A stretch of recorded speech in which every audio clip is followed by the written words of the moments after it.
everyone, I hope that you are well.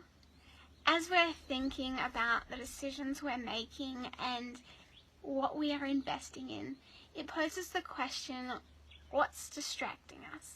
What's distracting us from making good godly decisions? What's distracting us from investing in the things that will help us to be fruitful? Distractions can be so dangerous. They can limit our potential. They can hold us back from being fruitful, from living life to the full that Jesus has for us. And they can come in so many different ways. There's so many distractions in the world today. It can be fear and worry. It can be busyness.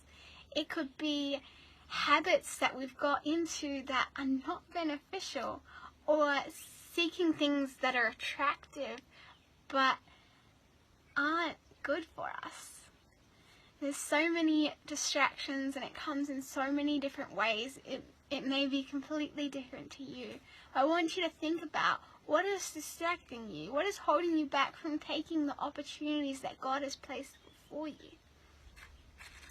It's when we're unaware of these distractions where the enemy can do his finest work. Because where there's ignorance, the enemy has the most rulership in your life. It's because it's in the darkness where we can fall.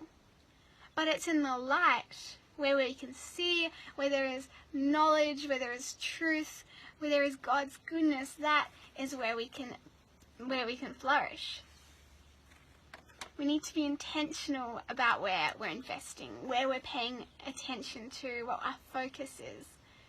And we need to be aware of the distractions that may be holding us back from those things.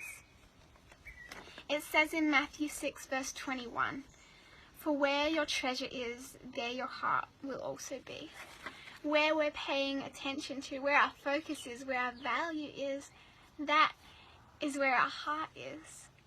Michael Todd says, "Habits don't change unless hearts change." So it's a change of our heart that changes our lives, that changes our habits. It's a change of where our value is, of where our heart is, what we're focusing on. Do you know how popcorn pops? I'm not an expert, but I've been told that every corn kernel has a microscopic bit of water in it. And when that heats up, that is what makes it go pop. So it's a transformation of that on the inside that changes it on the outside. And I don't know about you, but I believe that popcorn is the greatest snack of all time.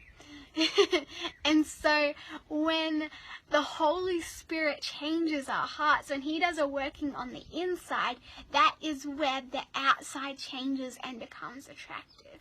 That is where our lives, what we're investing in, the decisions we're making, display God's glory and goodness. So I really want to challenge you. What things are distracting you from investing in what God has for you?